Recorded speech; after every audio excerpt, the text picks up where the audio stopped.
So maybe the whole world's talking about it because there's nothing else going on, or maybe it's just that darn good. It's hard to tell at this point, you know.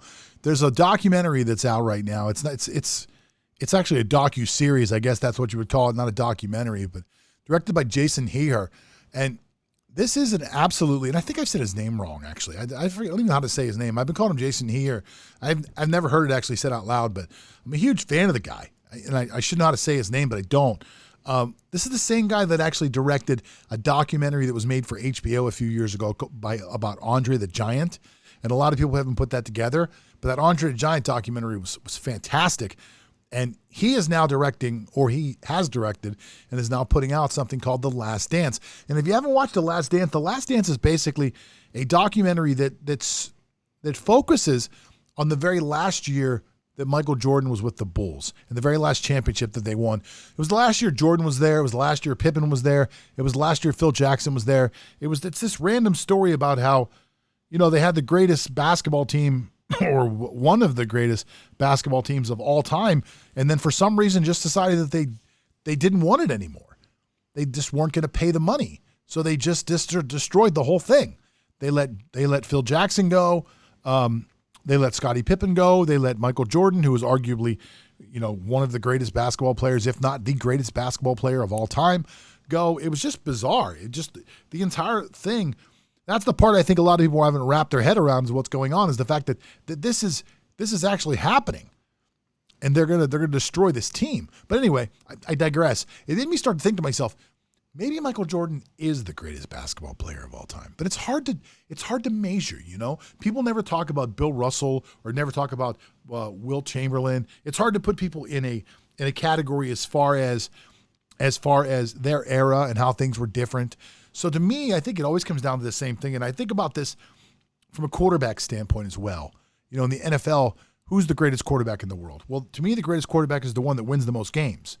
You know, you could arguably say, well, Peyton Manning was the most talented, most amazing quarterback to watch play football because of the way he dissected an offense. A defense. It was just amazing to watch.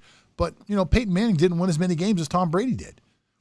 Tom Brady is the greatest quarterback of all time. It pains me to say that. As a Steeler fan, it pains me to say that Tom Brady is the greatest quarterback of all time. But it is statistically true, just simply based on the fact that no one has won more games as a quarterback than Tom Brady. So if we're going to call Michael Jordan the greatest basketball player of all time, one would think that you've got to be able to say to yourself that Michael Jordan is the greatest basketball player of all time because Michael Jordan won the most games or had the best winning percentage. I'll go with that. It doesn't have to be the most games. It could just be the highest winning percentage. But it's just not true. As a matter of fact, Michael Jordan isn't even in the top 10. And I'm going to tell you all about that in a second. Right now, let me just take a quick second and let you know that my name is John Todora. They call me the sports trader because a few years ago, I quit my job. I sold my businesses, actually, and I decided that I was going to embark on an adventure that would be far different than anybody that I know of has ever done. I decided to take everything that I learned about investing and opening up businesses and apply it to sports. I basically trade sports the same way people trade stocks. If you'd like to learn more about it, you can go to my website, which is sportstradingsystems.com. Sign up for the newsletter. I'll send you free content. You can also peruse around and check out a bunch of free stuff we have there you guys can look at. Also, keep in mind that we are brand new to YouTube. As a matter of fact, we're so new that the first few videos we put up here, I don't think anybody's ever looked at any videos. So if you happen to wander upon a video, I've got to get in the habit of saying what the kids say, which is smash that like button. Just smash the like button. And for those of you listening on the podcast, ignore the fact that I'm talking about smashing like buttons. But let's talk about the top 10 players of all time with winning percentage. Now, what I did here was I asked the guys in our data lab to put this together for me. And when they did, I said, do me a favor, don't put anybody on this list that wasn't in my generation. So this is basically from the 80s forward. Now, there may have been players that should have fit inside this list, and there were some that fit inside here.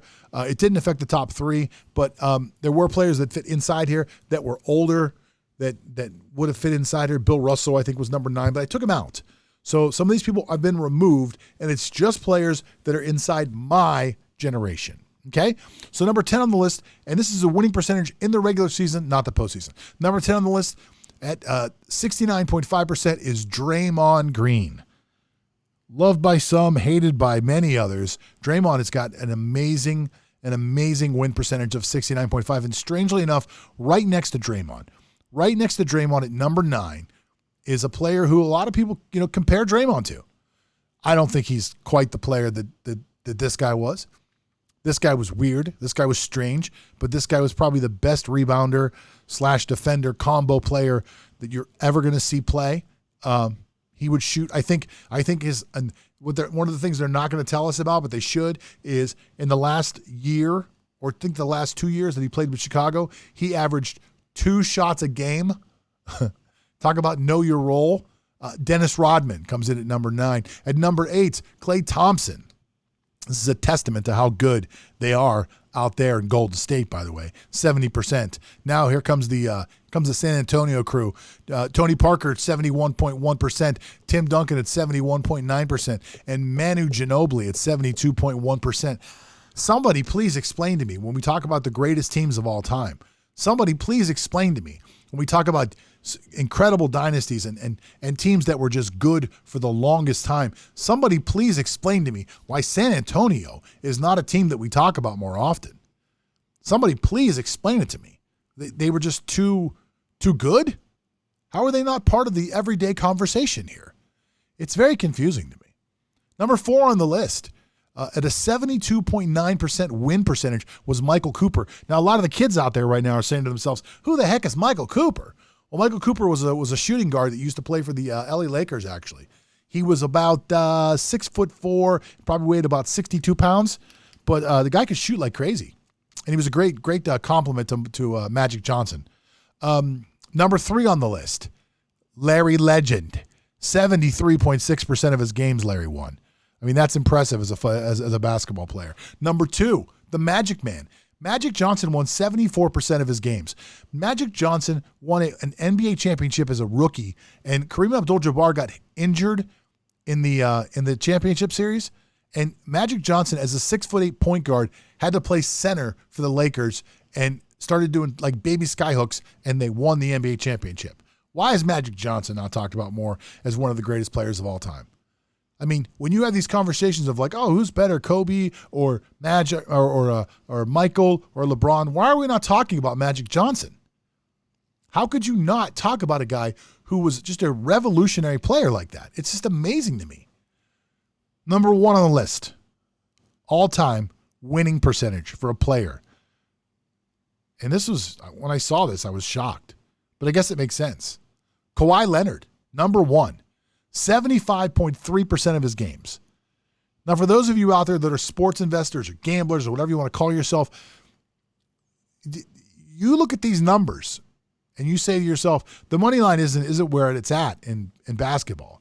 But if you were to invest in these numbers, I'd have to run the numbers, but there's got to be some money in here. Now, granted, all these guys are on teams that are favorites. But, you're looking at Kawhi winning 75.3% of his games. That's insane. Now, the beginning of this all started with me saying this is all in comparison to the great Michael Jordan. So, Michael, you see, is not in the top 10. And if you're noticing, Michael's not in the top 10. Shaq's not in the top 10. Kobe Bryant is not in the top 10. LeBron James is not in the top 10. So none of these guys made the top 10. And if you're curious about any of their winning percentages, I'll let you know. LeBron James, 62.3% of his games in the regular season. It's not great. It's okay. It's not great, though. 62.3. Kobe Bryant, the killer. The late, great Kobe Bryant, the Black Mamba, 65.8% of his games. Now, in defense of Kobe, the last few years he played on Lakers teams that were just not very good. If he would have just left a few years earlier and hung it up, that win percentage would be much better. The same could be said for Shaq. Shaq hung on just a little too long, but he played for some decent teams towards the end. But Shaq, 65.9%. Respectable, but certainly not top 10. And then you've got the man himself, the legend, the last dancer himself, Mr. Michael Jordan. Michael didn't make the top 10 either. Michael didn't make the top 10, and it's not really that close, to be honest.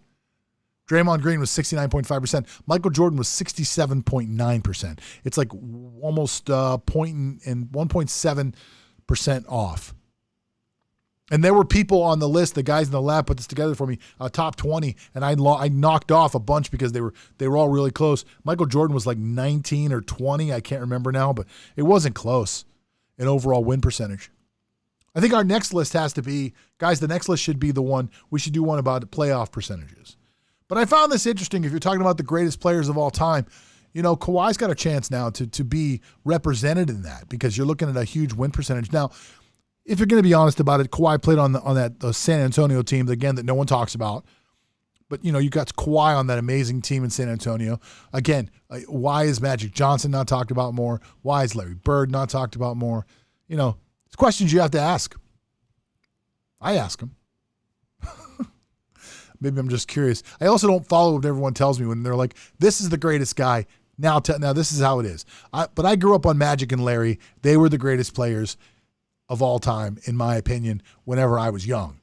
And then Jordan came along, and everyone just gave way to him. It was bizarre. It was very strange to me. I think it was the shoe deal. We'll talk about that more at a different time. But my name is John Todoro. I am the Sports Trader. And again, if you're watching this on YouTube, smash the like button. Just go ahead and hit it, man. This channel's going to be out of control, huge. One day there's going to be millions of people watching these videos, and you're going to say to yourself, I was one of the first people to smash the like button just because he told me to. I'll be back after this.